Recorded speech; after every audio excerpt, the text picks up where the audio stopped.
Well, long time no see. It's been a while since I've done a review of anything. Channel update, one of the dogs died, so I've been kind of out of the idea of doing videos for quite some time because of it. Anyway, let's talk about Konosuba.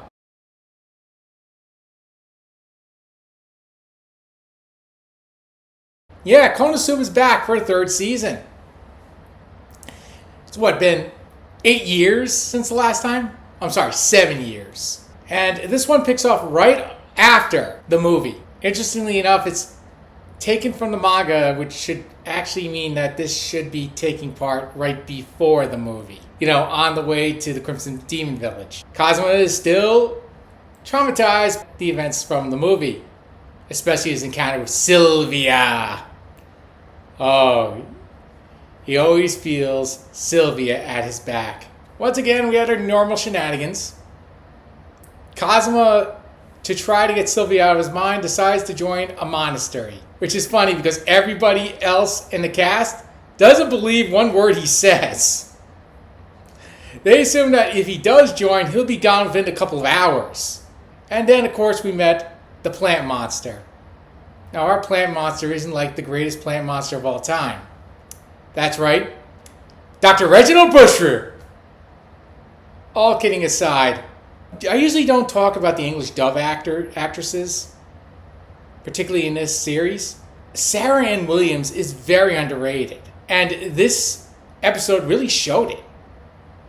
She came in doing the plant monster, the person who basically uses sympathy and tries to get the person to help her out to the point that he ends up starving to death.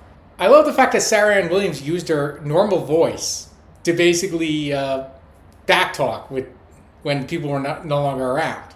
It only added to the humor. Now, yes, I did watch the Japanese version of the show.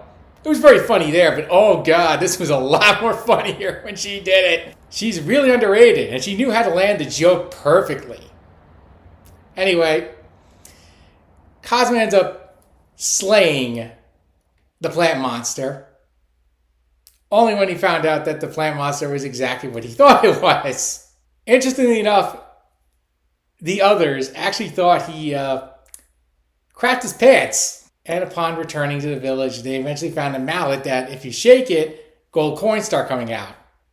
Now, of course, our resident thief could not let that happen.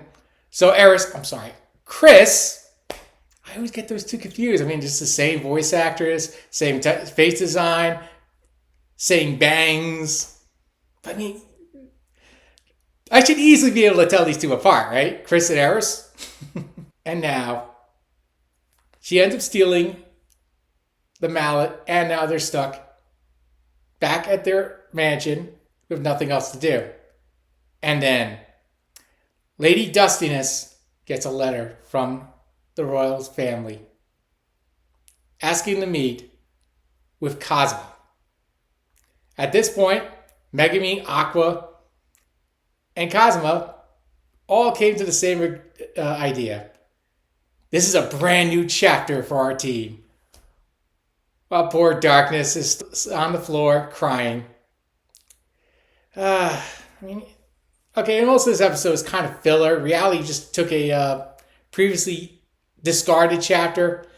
I kind of actually like that you actually did go back and try to use some pretty funny material there. It was a pretty strong start to the series 3, and we'll see where it goes from there. I will be having a lot more videos on this show coming up. So until then, bye!